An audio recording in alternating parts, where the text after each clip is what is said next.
Hey everybody, so I'm going to do my best to do 3 chapters, which is what we have left, in one video. I may have to break it up into multiple videos because my voice will get tired and all of that, but I do really want to start Dracula like tomorrow. So this is the John Carter of Mars series by Edgar Rice Burroughs, A Princess of Mars, chapter 26, Through Carnage to Joy. Sometime later, Tars Tarkas and Kantos Khan returned to report that Z'danga had been completely reduced. Her forces were entirely destroyed or captured, and no further resistance was to be expected from within. Several battleships had escaped, but there were thousands of war and merchant vessels under the guard of Thark warriors. The lesser hordes had commenced looting and quarreling among themselves, so it was decided that we collect what warriors we could, man as many vessels as possible with Z'dangan prisoners, and make for Helium without further loss of time. 5 hours later, we sailed from the roofs of the dock buildings with a fleet of 250 battleships, carrying nearly 100,000 green warriors, followed by a fleet of transports with our thoats. Behind us, we left the stricken city in the fierce and brutal clutches of some 40,000 green warriors of the lesser hordes. They were looting, murdering, and fighting among themselves. In 100 places, they had applied the torch, and columns of dense smoke were rising above the city as though to blot out from the eye of heaven the horrid sights beneath. In the middle of the afternoon, we sighted the scarlet and yellow towers of Helium, and a short time later, a great fleet of Z'dangan battleships rose from the camps of the besiegers without the city and advanced to meet us. The banners of Helium had been strung from stem to stern on each of our mighty craft, but the Z'dangans did not need this sign to realize that we were enemies, for our green Martian warriors had opened fire upon them almost as they left the ground. With their uncanny marksmanship, they raked the oncoming fleet with volley after volley. The twin cities of Helium, perceiving that we were friends, sent out hundreds of vessels to aid us, and then began the first real air battle I had ever witnessed. The vessels carrying our green warriors were kept circling above the contending fleets of Helium and Z'danga, since their batteries were useless in the hands of Tharks who, having no navy, have no skill in naval gunnery. And their small arm fire, however, was most effective, and the final outcome of the engagement was strongly influenced, if not wholly determined, by their presence. At first, the two forces circled at the same altitude, pouring broadside after broadside into each other. Presently, a great hole was torn in the hull of one of the immense battlecraft from the Z'dangan camp. With a lurch, she turned completely over, the little figures of her crew plunging, turning, and twisting toward the ground 1,000 feet below. Then, with sickening velocity, she tore after them, almost completely burying herself in the soft loam of the ancient sea bottom. A wild cry of exultation arose from the Heliumite squadron, and with redoubled ferocity, they fell upon the Z'dangan fleet. By a pretty maneuver, 2 of the vessels of Helium gained a position above their adversaries, from which they poured upon them their keel bomb batteries, a perfect torrent of exploding bombs. Then, one by one, the battleships of Helium succeeded in rising above the Z'dangans, and in a short time a number of the beleaguering battleships were drifting hopeless wrecks toward the high scarlet tower of Greater Helium. Several others attempted to escape, but they were soon surrounded by thousands of tiny individual flyers, and above each hung a monster battleship of Helium ready to drop boarding parties upon their decks. Within but little more than an hour from the moment the victorious Z'dangan squadron had risen to meet us from the camp of the besiegers, the battle was over, and the remaining vessels of the conquered Z'dangans were headed toward the cities of Helium under prize crews. There was an extremely pathetic side to the surrender of these mighty flyers, the result of an age-old custom which demanded that surrender should be signalized by the voluntary plunging to earth of the commander of the vanquished vessel. One after another, the brave fellows, holding their colors high above their heads, leaped from the towering bows of their mighty craft to an awful death. Not until the commander of the entire fleet took the fearful plunge, thus indicating the surrender of the remaining vessels, did the fighting cease, and the useless sacrifice of brave men came to an end. We now signaled the flagship of Helium's navy to approach, And when she was in with hailing distance, I called out that we had the Princess Deja Thoris on board, and that we wished to transfer her to the flagship that she might be taken immediately to the city. As the full import of my announcement bore in upon them, a great cry arose from the decks of the flagship, and a moment later the colors of the Princess of Helium broke from 100 points upon her upper works. When the other vessels of the squadron caught the meaning of the signals, flashed them, they took up the wild acclaim and unfurled her colors in gleaming sunlight. The flagship bore down upon us, and as she swung gracefully to and touched our side, a dozen officers sprang upon our decks. As their astonished gaze fell upon the hundreds of green warriors, who now came forth from the fighting shelters, they stopped aghast, but at the sight of Kantos Khan, who advanced to meet them, they came forward, crowding around him. Deja Thoris and I then advanced, and they had no eyes for other than her. She received them gracefully, calling each by name, for they were men high in the esteem and service of her grandfather, and she knew them well. "Lay your hands upon the shoulder of John Carter," she said to them, turning toward me, "the man to whom Helium owes her princess as well as her victory today." They were very courteous to me and said many kind and complimentary things, but what seemed to impress them most was that I had won the aid of the fierce Tharks in my campaign for the liberation of Deja Thoris and the relief of Helium. "You owe your thanks more to another man than to me," I said, "but here he is. Meet one of Barsoom's greatest soldiers and statesmen, Tars Tarkas, Jeddak of Thark." With the same polished courtesy that had marked their manner toward me, they extended their greetings to the great Thark, nor, to my surprise, was he much behind them in ease of bearing or in courtly speech. Though not a garrulous race, the Tharks are extremely formal, and their ways lend themselves amazingly well to dignified and courtly manners. Deja Thoris went aboard the flagship, and was much put out that I would not follow, but, as I explained to her, the battle was but partly won. We still had the land forces of the besieging Zidongans to account for, and I would not leave Tars Tarkas until that had been accomplished. The commander of the naval forces of Helium promised to arrange to have the armies of Helium attack from the city in conjunction with our land attack. And so the vessels separated, and Deja Thoris was borne in triumph back to the court of her grandfather, Tardos Mos, Jeddak of Helium. In the distance lay our fleet of transports, with the thoats of the green warriors where they had remained during the battle. Without landing stages, it was to be a difficult matter to unload these beasts upon the plain, but there was nothing else for it, and so we put out for a point about 10 miles from the city and began the task.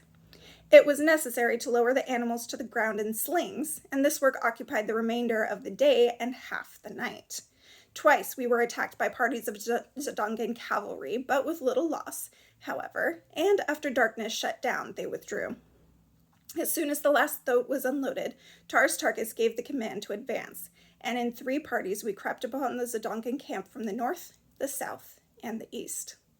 About a mile from the main camp, we encountered their outposts and, as had been prearranged, accepted this as the signal to charge. With wild, ferocious cries, and amidst the nasty squealing of battle-enraged thoats, we bore down upon the Zidongans. We did not catch them napping, but found a well-entrenched battle line confronting us. Time after time we were repulsed, until, toward noon, I began to fear for the result of the battle. The Zidongans numbered nearly 1,000,000 fighting men, gathered from pole to pole wherever stretched their ribbon. Like waterways, while pitted against them were less than 100,000 green warriors. The forces from Helium had not arrived, nor could we receive any word from them. Just at noon, we heard heavy firing all along the line between the Zidongans and the cities, and we knew then that our much-needed reinforcements had come. Again, Tars Tarkas ordered the charge, and once more the mighty thoats bore their terrible riders against the ramparts of the enemy. At the same moment, the battle line of Helium surged over the opposite breastworks of the Zidongans, and in another moment they were being crushed as between 2 millstones.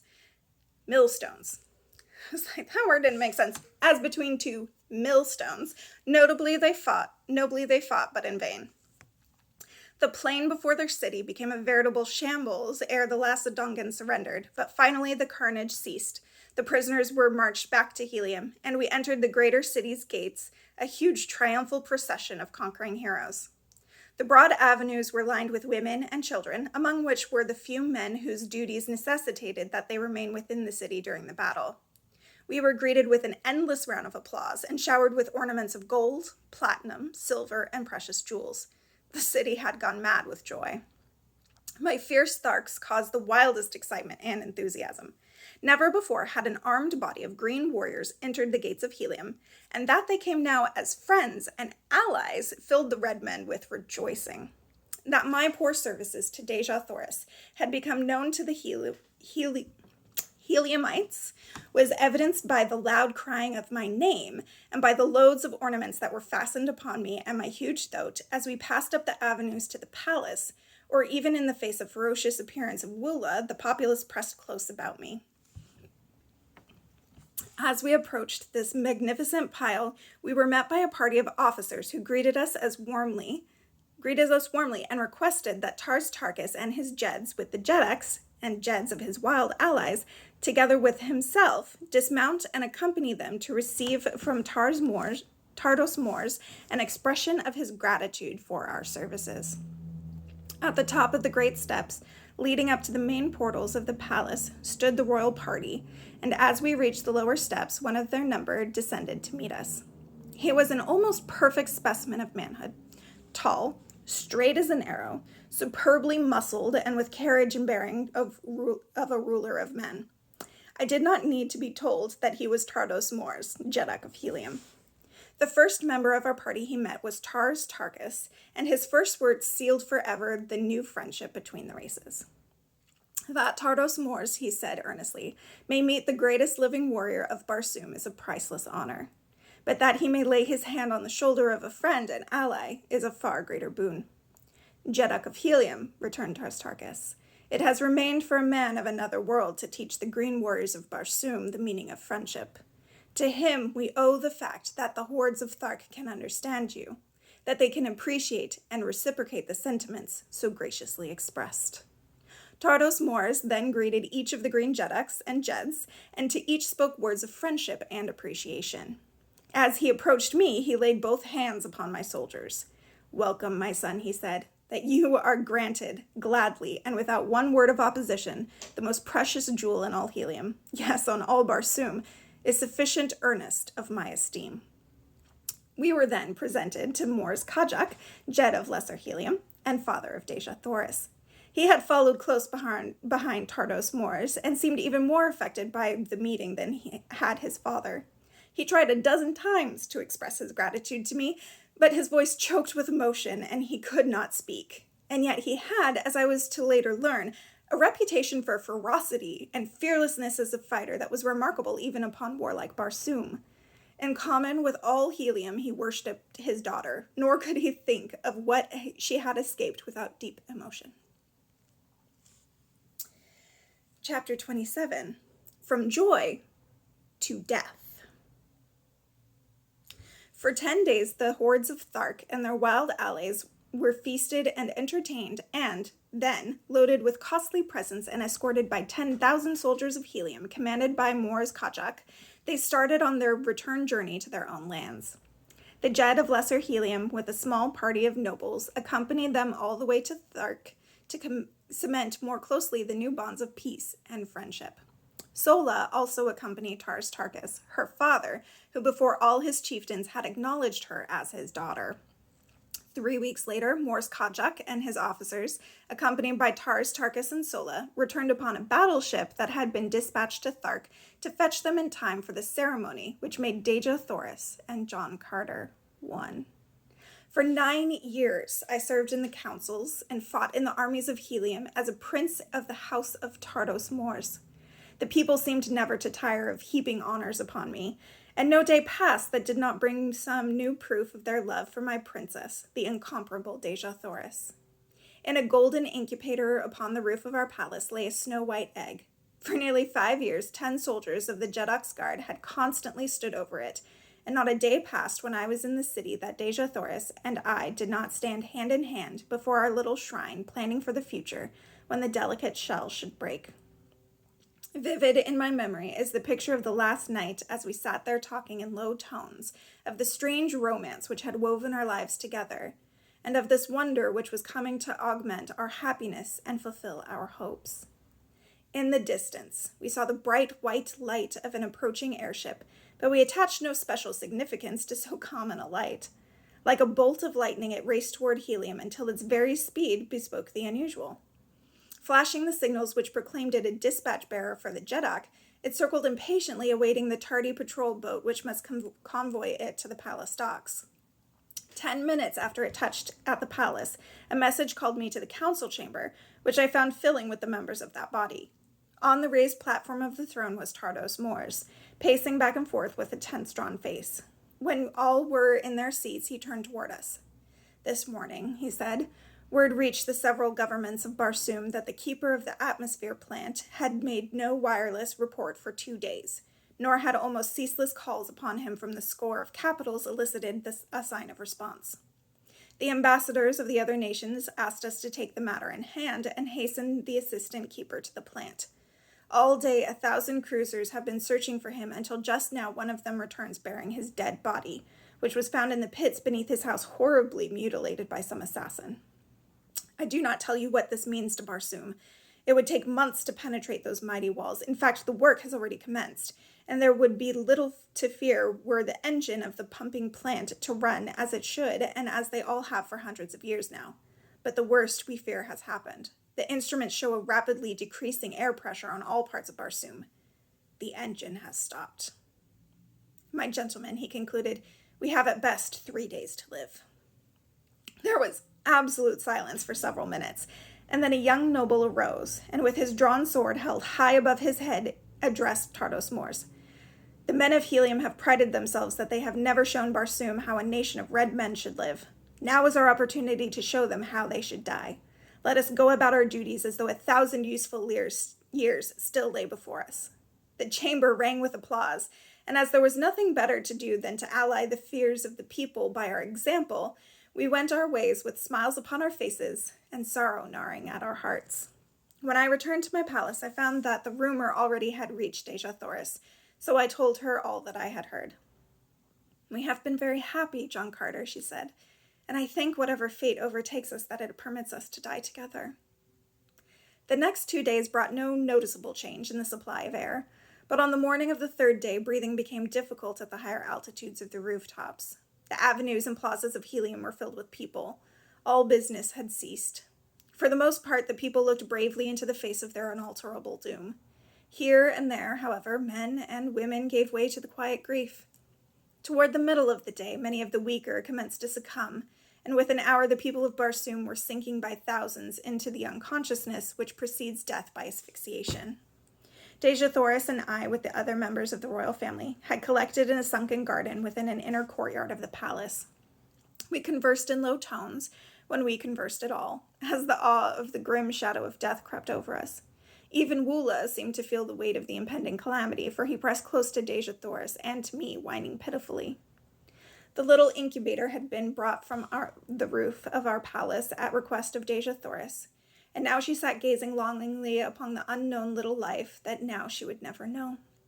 As it was becoming perceptibly difficult to breathe, Tardos Mors arose, saying, "Let us bid each other farewell. The days of the greatness of Barsoom are over.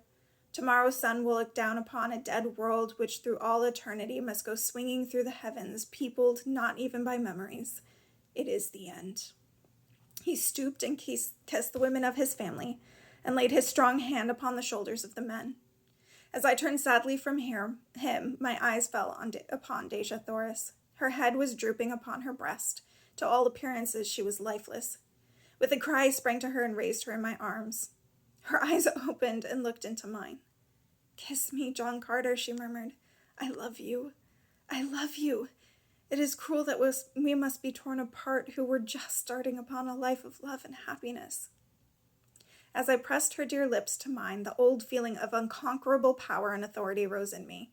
The fighting blood of Virginia sprang to life in my veins. "It shall not be, my princess," I cried. There must be some way, and John Carter, who has fought his way through a strange world for love of you, will find it." And with my words, there crept above the threshold of my conscious mind a series of 9 long-forgotten sounds. Like a flash of lightning in the darkness upon full purport, dawned upon me the key to the 3 great doors of the atmosphere plant. Turning suddenly toward Tartarus Moors, as I still clasped my dying love to my breast, I cried, "A flyer, Jeddak, quick! Order your swiftest flyer to the palace top. I can save Barsoom yet." He did not wait to question, but in an instant a guard was racing to the nearest dock, and though the air was thin and almost gone, at the rooftop they managed to launch the fastest one-man air scout machine that the skill of Barsoom had ever produced. Kissing Dejah Thoris a dozen times, and commanding Wula, who would have followed me, to remain and guard her, I bounded with all my old agility and strength to the high ramparts of the palace, and in another moment I was headed toward the goal of the hopes of all Barsoom. I had to fly low to get sufficient air to breathe, but I took a straight course across an old sea bottom, and so had to rise only a few feet above the ground. I traveled with awful velocity, for my errand was a race against time with death. The face of Dejah Thoris hung always before me. As I turned for a last look as I left the palace garden, I had seen her stagger and sink upon the ground beside the little incubator. That she had dropped into that last coma which would end in death, if the air supply remained unreplenished, I well knew, and so, throwing caution to the winds, I flung overboard everything but the engine and compass. Even to my ornaments, and lying on my belly alongside the deck with one hand on the steering wheel and the other pushing the speed lever to its last notch, I split the thin air of dying Mars with the speed of a meteor. An hour before dark, the great walls of the atmosphere plant loomed suddenly before me, and with a sickening thud, I plunged to the ground before the small door which was withholding the spark of life from the inhabitants of an entire planet. Beside the door, a great crew of men had been laboring to pierce the wall, but they had scarcely scratched the flint-like surface, and now most of them lay in the last sleep from which not even air would awaken them. Conditions seemed much worse here than at Helium, and it was with difficulty that I breathed at all. There were a few men still conscious, and to one of these I spoke. "If I can open these doors, is there a man who can start the engines?" I asked. "I can," he replied, "if you open quickly. I can last but a few moments more. But it is useless. They are both dead, and no one else upon Barsoom knew the secret of those awful locks. For the 3 men, crazed with fear, have surged about this portal in vain attempts to solve its mystery." I had no time to talk. I was becoming very weak, and it was with difficulty that I controlled my mind at all. But, with a final effort, as I sank weakly to my knees, I hurled the 9 thought waves at that awful thing before me. The Martian had crawled to my side, and with staring eyes fixed on the single panel before us, we awaited the silence of death. Slowly, the mighty door receded before us. I attempted to rise and follow it, but I was too weak. "After it," I cried to my companion, "and if you reach the pump room, turn loose all the pumps. It is the only chance Barsoom has to exist tomorrow." From where I lay, I opened the second door, and then the third, and as I saw the hope of Barsoom crawling weakly on hands and knees through the last doorway, I sank unconscious upon the ground. Chapter 28. At the Arizona Cave. It was dark when I opened my eyes again. Strange, stiff garments were upon my body, garments that cracked and powdered away from me as I rose to a sitting posture. I felt myself over from head to foot, and from head to foot I was clothed, although when I fell unconscious at the little doorway I had been naked. Before me was a small patch of moonlit sky which showed through a ragged aperture. As my hands passed over my body, they came in contact with pockets, and in one of these a small parcel of matches wrapped in oiled paper. One of these matches I struck, and its dim flame lighted up what appeared to be a huge cave, toward the back of which I discovered a strange, still figure huddled over a tiny bench. As I approached it, I saw that it was the dead and mummified remains of a little old woman with black hair, and the thing she leaned over was a small charcoal burner upon which rested a round copper vessel containing a small quantity of greenish powder.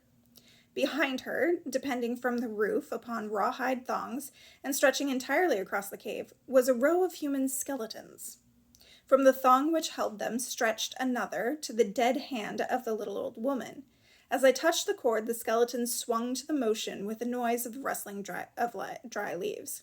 It was the most grotesque and horrid tableau I hastened out into the fresh air, glad to escape from so gruesome a place. The sight that met my eyes as I stepped out upon a small ledge which ran from before the entrance of the cave filled me with consternation. A new heaven and a new landscape met my gaze. The silvered mountains in the distance, the almost stationary moon hanging in the sky, the cacti-studded valley below me were not of Mars.